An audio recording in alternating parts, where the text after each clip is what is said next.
दर्शकों का स्वागत है। मैं हूं प्रिया। खबरों की ओर आगे बढ़ने से पहले एक नजर आज की हेडलाइंस पर।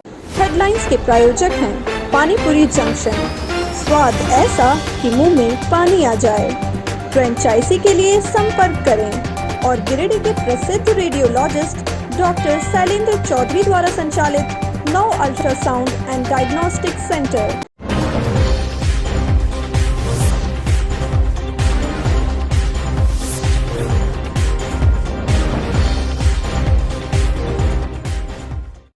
मई से 18 से 44 वर्ष के व्यक्तियों का होगा टीकाकरण शुरू। उपायुक्त ने प्रेस वार्ता कर सभी तैयारियां पूरी होने की कही बात। मुस्लिम भाई शुक्रवार को मनाएंगे ईद। कोरोना के कारण बाजारों का रंग रहा फीका। उपायुक्त ने भी लोगों से संयम के साथ ईद मनाने की अपील। बीएनएसडीएवी पब्लिक स्कूल में ऑनलाइन ईद सेलिब्रेशन का हुआ आयोजन। छोटे छोटे बच्चों ने बढ़ चढ़ कर लिया हिस्सा। बेंगाबाद प्रखंड के लखनपुर गांव में बिजली तार के चपेट में आने से 2 मवेशी की हुई मौत। मवेशी मालिक ने बिजली विभाग को घटना के लिए ठहराया जिम्मेदार।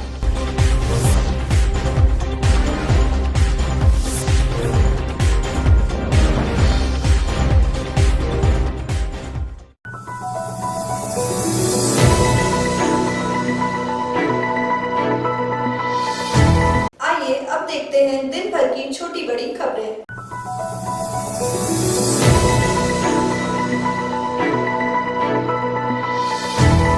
गिरिडीह उपायुक्त राहुल कुमार सिन्हा की अध्यक्षता में गुरुवार को समाहरणालय सभागार कक्ष में प्रेस कॉन्फ्रेंस का आयोजन किया गया।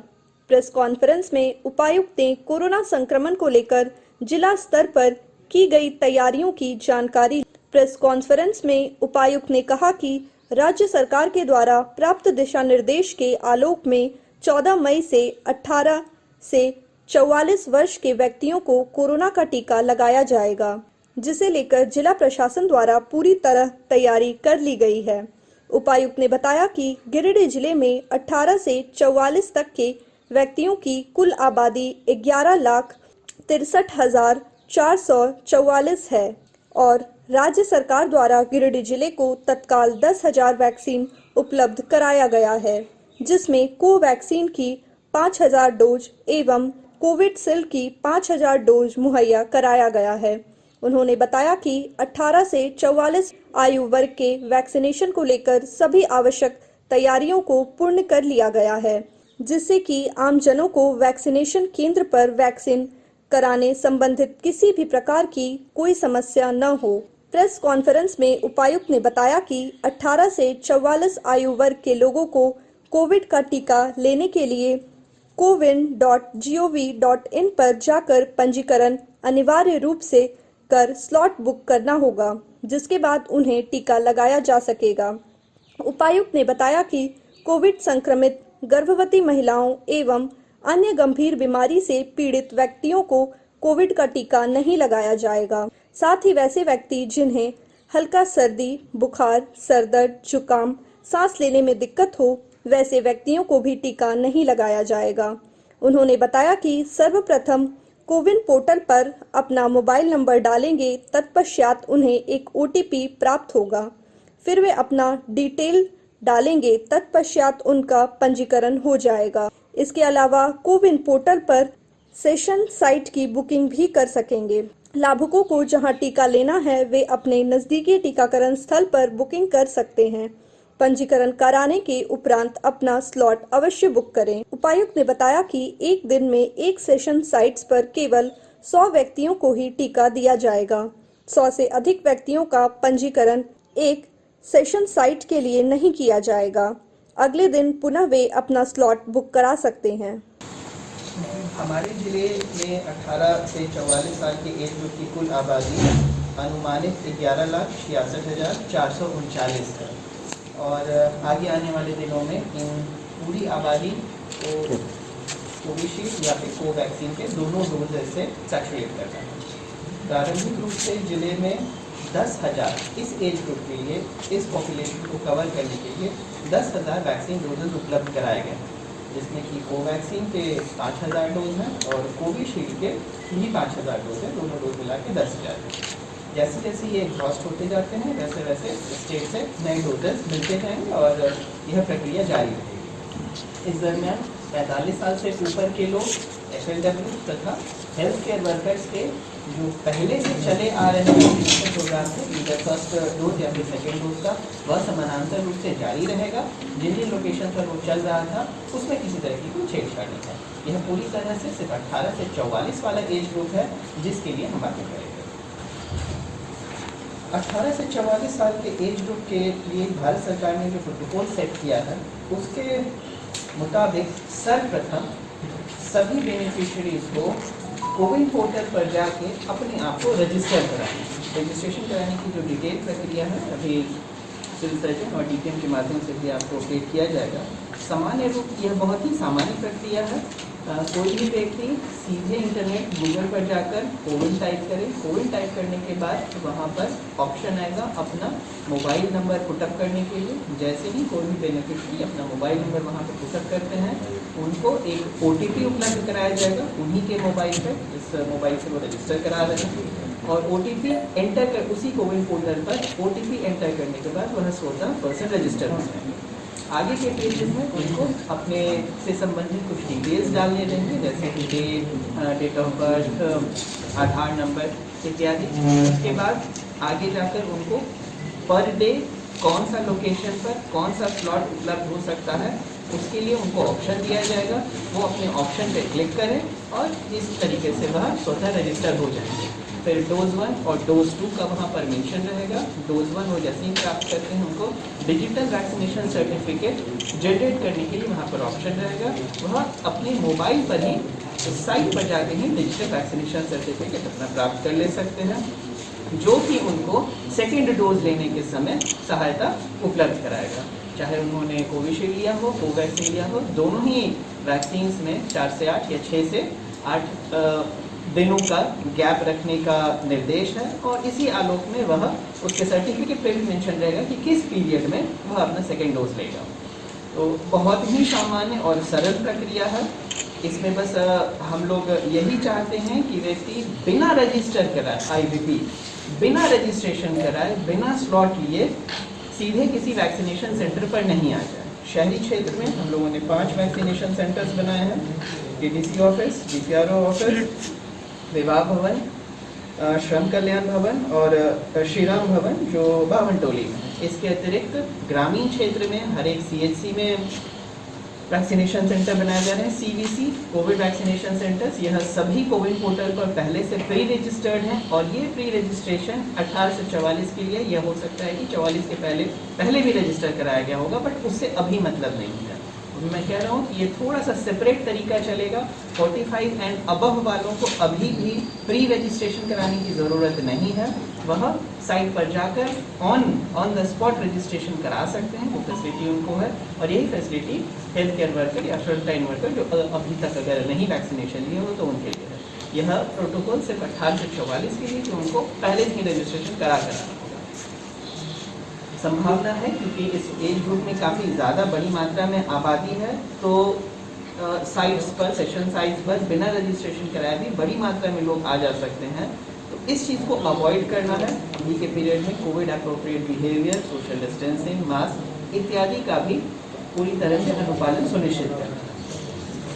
सेकेंड इम्पॉर्टेंट पॉइंट जो यहाँ पर है वह है कि positive patient, Covid positive patients को वैक्सीन नहीं दिया जाएगा।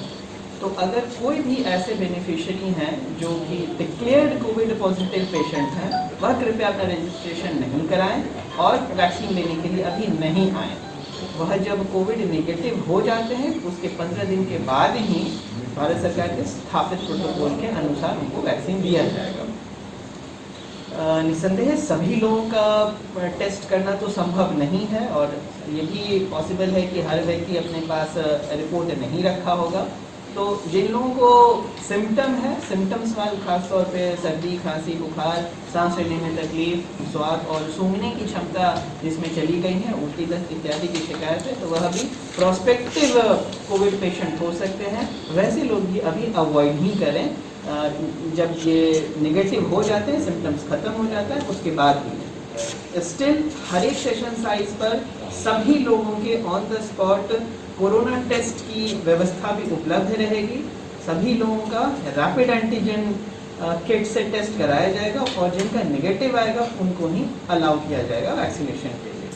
इस चीज़ को लेकर लोग स्पष्ट रहेंगे कि कोरोना पॉजिटिव पेशेंट कृपया नहीं लें, उनमें आफ्टर इफेक्ट होने की संभावनाएं हैं। अगर उनमें आफ्टर इफेक्ट होता है तो इस वैक्सीन की गलती से नहीं होगा, वो उनके पॉजिटिव होने की गलती से होता है और अननेसेसरी र्यूमर फैल जाता है कि वैक्सीन लेने की वजह से इस प्रकार के आफ्टर इफेक्ट्स आ गए हैं। इसीलिए जो कोविड पॉजिटिव पेशेंट्स हैं वह वैक्सीन नहीं लेंगे जब तक कि वह नेगेटिव नहीं हो जाते। नेगेटिव से 15 दिन के बाद ही हो जाएगा।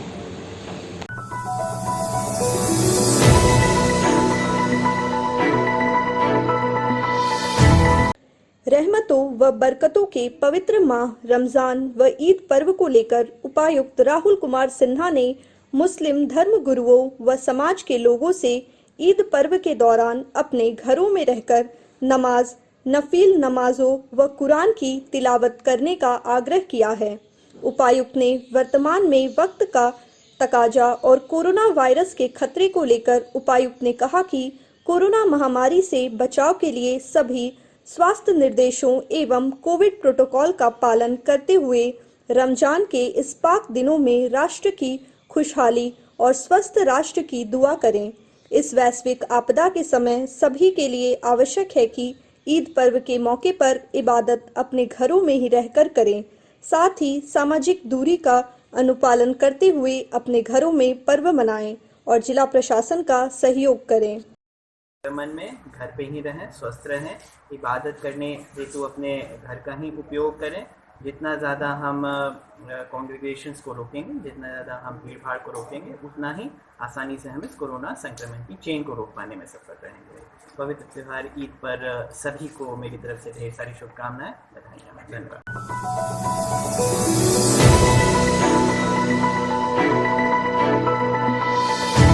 कल ईद है, लेकिन ईद की खुशियां महामारी की भेंट चढ़ गई है। लगातार बढ़ रहा संक्रमण और उससे रोज रोज हो रही मौत ने ईद की खुशी पर भी अपनी छाप छोड़ रही है। सरकार आंशिक लॉकडाउन लगा रखी है। आवश्यक सेवाओं की दुकानों को छोड़कर शेष अन्य का शटर डाउन है। कपड़ा से लेकर जूता चप्पल और श्रृंगार पठार की दुकानों पर ताला लटका हुआ है, जिससे अधिक नुकसान इन्हीं व्यवसाय को हुआ है। ईद को लेकर व्यवसायियों ने करोड़ों का सामान महीना डेढ़ महीना पहले ही स्टॉक कर लिया था, लेकिन इसी बीच कोरोना ने दस्तक दे दिया। बढ़ते संक्रमण को देखते हुए सरकार ने आंशिक लॉकडाउन लगा दिया। ईद बाजार लगातार दूसरी बार कोरोना संक्रमण की भेंट चढ़ा है। पिछले वर्ष भी कोरोना संक्रमण के कारण ईद फीकी हुई थी।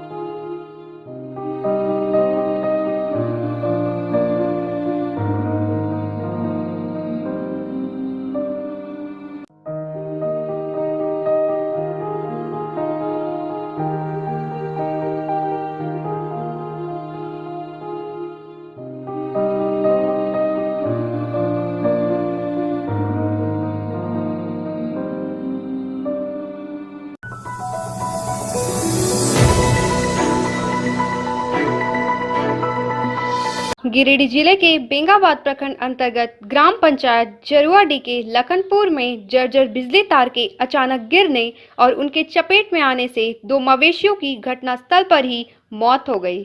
मवेशी मालिक लखनपुर निवासी कासिम मियां और मोइन मियां ने इस घटना के लिए बिजली विभाग को दोषी ठहराते हुए अविलंब जर्जर तारों को बदलने एवं उचित मुआवजे की मांग की है। साथ ही साथ आसपास के लोगों ने भी इसे बिजली विभाग की बड़ी चूक करार देते हुए कहा कि अभी मवेशी इन तारों के चपेट में आकर मरे हैं। यदि बिजली विभाग का रवैया ऐसा ही रहा तो कल हमारे गांव के लोगों के साथ भी कोई अप्रिय घटना घट सकती है।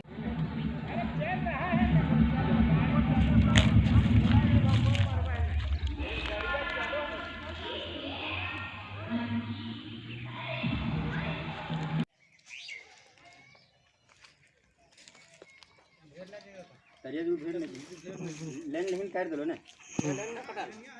लाइन काटल कले संतोष सर लैंड काट ले लैंड काटा ले देखिन तब काट ले तो वीडियो करें ना वीडियो करके भेज तरिया पूरा तरिया था पूरा तरिया भी साइज लेके अरे ये ट्रांसफार्मर ये कर ले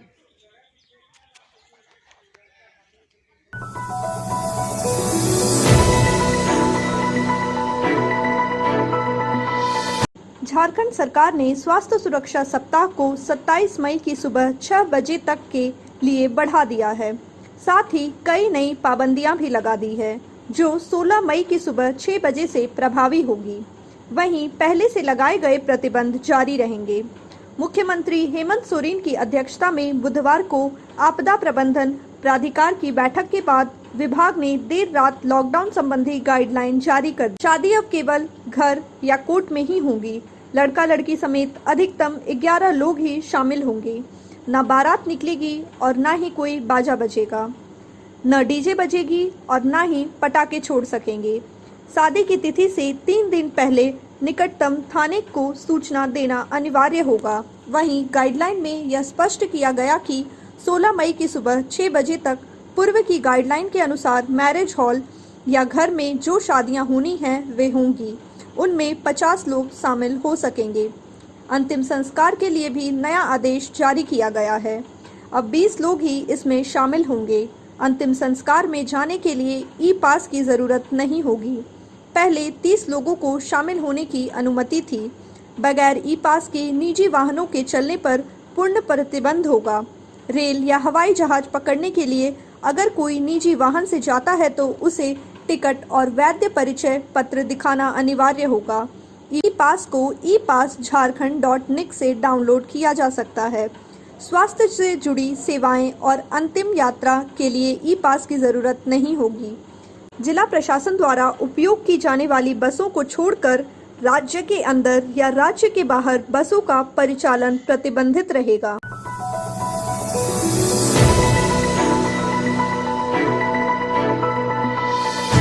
प्रेम शांति सौहार्द का प्रतीक पर्व ईद के अवसर पर BNSDAV पब्लिक स्कूल्स में ऑनलाइन ईद सेलिब्रेशन कार्यक्रम का आयोजन किया गया, जिसमें विद्यालय के कक्षा 2 के छात्रों ने बढ़ चढ़कर हिस्सा लिया। छात्रों ने ईद के रंग बिरंगे पारंपरिक परिधानों को पहनकर नमाज पढ़ी और देश में भाईचारे की भावना विकास हो, विश्व में शांति स्थापित हो एवं चारों ओर कौमी एकता का भाव जगे, ऐसी दुआएं अल्लाह ताला से की। वर्तमान समय की सबसे ज्वलंत समस्या कोरोना महामारी के प्रति लोगों सजग व सावधान रहने का संदेश भी दिया। इस दौरान क्षेत्रीय निर्देशक सह प्राचार्य डॉक्टर P हाजरा ने लोगों को मुबारकबाद देते हुए कहा कि ईद मुसलमानों का महान पर्व है जो 30 दिन रोजा रखने के बाद होता है। यह पर्व सभी को मिल्लत व एकता के साथ ही भाईचारे का संदेश देता है।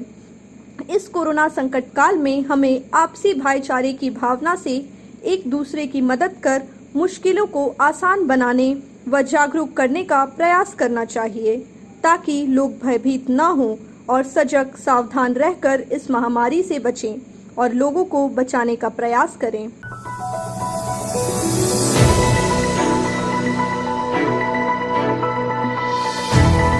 डुमरी थाना क्षेत्र के सिमराडी पंचायत स्थित सिमराडी मोड़ के पास से पुलिस ने गुरुवार को लावारिस काला रंग की हीरो स्प्लेंडर बाइक बरामद किया है। ग्रामीणों की सूचना पाकर डुमरी पुलिस दल बल के साथ उक्त स्थल पहुंचकर वाहन को अपने कब्जे में लेकर थाना ले गई। वाहन डुमरी थाना से 500 मीटर की दूरी पुरानी GT रोड सिमराडी मोड़ के पास सड़क किनारे खड़ा था और बाइक के हैंडल में एक प्लास्टिक थैला टंगा था। वाहन का आगे का वाइजर भी टूटा हुआ था। फिलहाल पुलिस बाइक मालिक की तलाश में जुटी हुई है।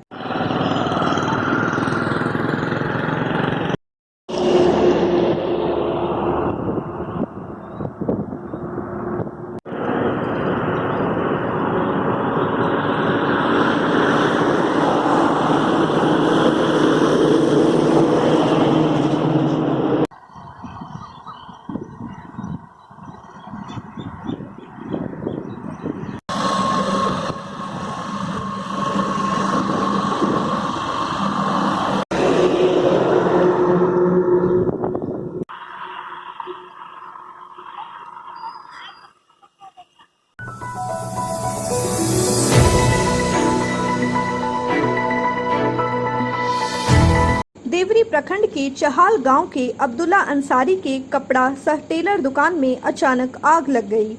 अगलगी में दुकान में रखा कपड़ा व दूसरा सामान जलकर राख हो गया। इस घटना में लगभग 4 लाख के सामान जलकर राख हो गई।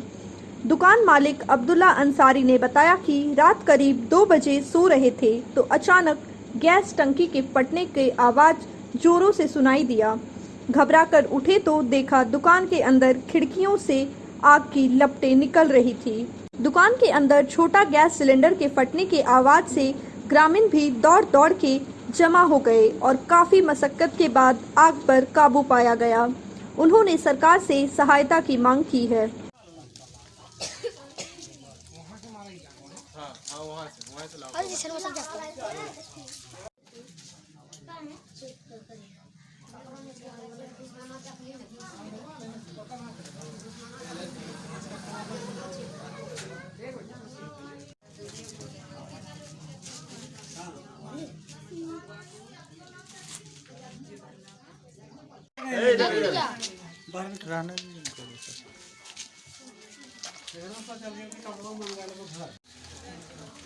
आज बीती रात लगभग 2-2:30 बजे अब्दुल अंसारी के घर पे, और इस घर में मशीन भी 7-8 था, सिलाई मशीन, कपड़ा भी था। अच्छा खासा इनको नुकसान हुआ, जल गया। और हम जब आए स्थल पे तो देखे तो हमको भी काफ़ी मायूसी हुई। इसी क्रम में मैंने कल्याण विभाग मंत्री हाफिजुल हसन अंसारी से बात किए। उन्होंने आश्वासन दिया कि प्रखंड किसी कर्मचारी से आप जांच करवाएं। पुनः फिर बीडीओ साहब से मैंने बात किया। बीडीओ साहब भी बोले कि हाँ हम जांच करवाते हैं। फिर अंचलाधिकारी से भी बात किया, उन्होंने भी आश्वासन दिए कि हम तुरंत, हम तो बाहर में हैं लेकिन हम कर्मचारी या सीआई को भेजते हैं। और इस तरह से जब जांच हो जाती है तो मुझे भी पूर्ण विश्वास है, जैसा कि पदाधिकारी या मंत्री महोदय ने बात कहा है, कि हम जो है तो इसका गरीबों का जो राशि है इस तरह का जो है तो हम मदद करेंगे। हम लोग सोए हुए थे रात में, 2 बजे रात उठे, 2:55 और उठे तो देखे आग पूरा तेज हो गया था। आग लग गया था, देखे हल्ला हो जाता कि सब आदमी गांव से दौड़ के आए। तब तक मेरा दुकान सब जल चुका था। कितना क्या क्या जल गया आपका इसमें? इसमें मेरा 8 मशीन है, सिलाई मशीन 8 सिलाई मशीन है, और उसमें 6 ठो कुर्सी है, टेबल 4 गो है, और 3 लाख के आसपास मेरा कपड़ा था दुकान में। कुल मिला के आपका कितना नुकसान हो गया ये आग लगे से? कुल मिला के 4-4.5 लाख रुपये।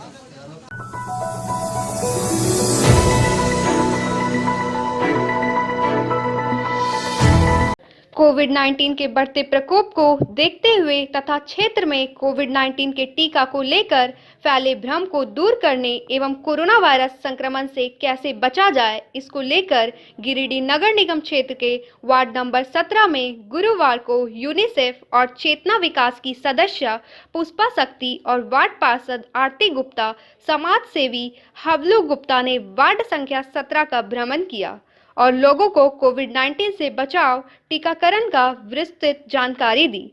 उन्होंने जनता से अपील किया कि वह टीका अवश्य लगाएं, क्योंकि यह टीका पूर्ण रूप से सुरक्षित है और सरकार द्वारा मुफ्त दिया जा रहा है। उन्होंने लोगों से कहा कि टीकाकरण के बाद कोरोना वायरस से 90% तक बचा जा सकता है। ये जो है हाथ में साबुन लेना है, ठीक है, पहला स्टेप। फिर दूसरा, बाबू मास्क लगा लो तुम लोग भी।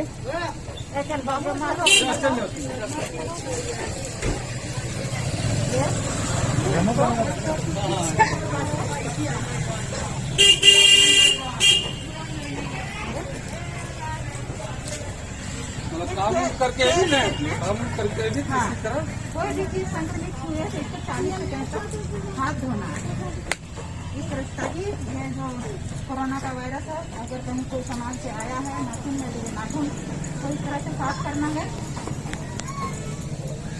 फिर इसके नाखून को ये 6 स्टेप में करना है, ठीक है। इसके बाद इसको हाथ धो लेना थोड़ा अपना पानी से सींचना है। हम अपने वार्ड में घूम कर पुष्पा शक्ति जी के साथ मिलकर ये बता रहे हैं कि कैसे सभी को हाथ धोना है, कैसे बार सैनिटाइज करना है और टीका जरूर लगवाना है, 2 गज का दूरी रखना है। यही सब हम लोग घूम कर जागरूक करके और बता रहे हैं। आज कोविड-19 के चलते हमारे वार्ड में पुष्पा शक्ति जी आए हैं। वो घर घर सबको जागरूक कर रहे हैं जाके कि कैसे सुई लगाना है। 18 साल से ऊपर को अभी जो सुई चलेगा उसमें लगाना है, 45 साल के लिए सुई लगाना है।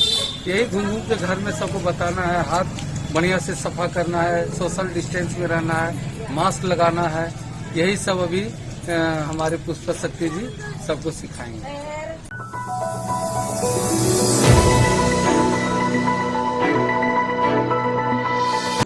आजसू पार्टी के केंद्रीय सदस्य सुमित गौरव, वीरेंद्र राम, छोटू रजक, विनोद रजक, सन्नी सिंह समेत कई कार्यकर्ताओं ने गुरुवार को गिरिडीह उपायुक्त को एक आवेदन सौंपा। आजसू कार्यकर्ता ने उपायुक्त से कोरोना महामारी के बढ़ते प्रकोप और म्यूटेंट ब्लैक फंगस को देखते हुए गिरिडीह सदर अस्पताल सहित सभी प्रखंड में स्वास्थ्य व्यवस्था और सुनिश्चित करने की मांग की है। उपायुक्त को सौंपे गए पत्र में मांग किया गया है कि जिले के सदर अस्पताल के साफ सफाई को लेकर समुचित व्यवस्था की जाए।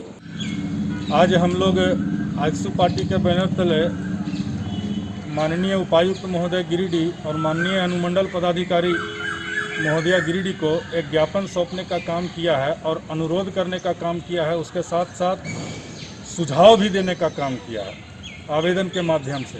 क्योंकि कोविड महामारी बहुत ही तेज़ी से फैल रही है और इसकी स्थिति भयावह होते जा रही है। और कोविड के साथ साथ जो व्यक्ति कोविड पॉजिटिव है वो ठीक हो रहे हैं।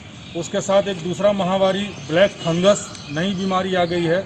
उसके लिए हम लोगों ने माननीय उपायुक्त महोदय को एक ज्ञापन देने का काम किया कि ज्ञापन में जैसे गिरिडीह सदर अस्पताल में समुचित सफाई सैनिटाइजिंग की व्यवस्था टाइम टू टाइम होनी चाहिए।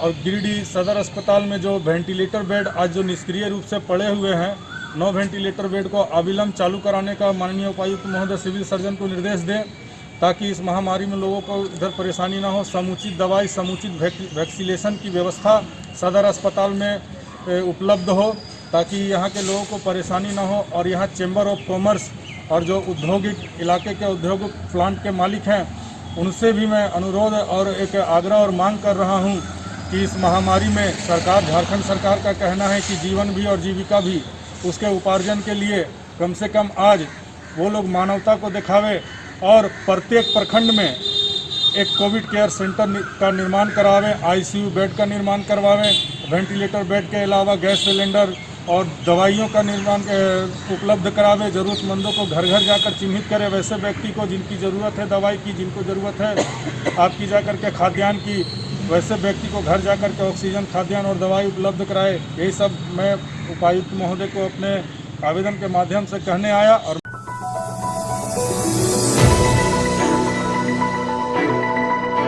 आज के बुलेटिन में बस इतना ही। ताज़ा तरीन खबरों को पढ़ने के लिए लॉग इन करें www.samriddhsamachar.com। खबरों को आप YouTube पर देख भी सकते हैं। इसके लिए YouTube पर सर्च करें समृद्ध समाचार, सब्सक्राइब करें और बेल आइकन पर प्रेस करते ही पाएं लेटेस्ट खबरें।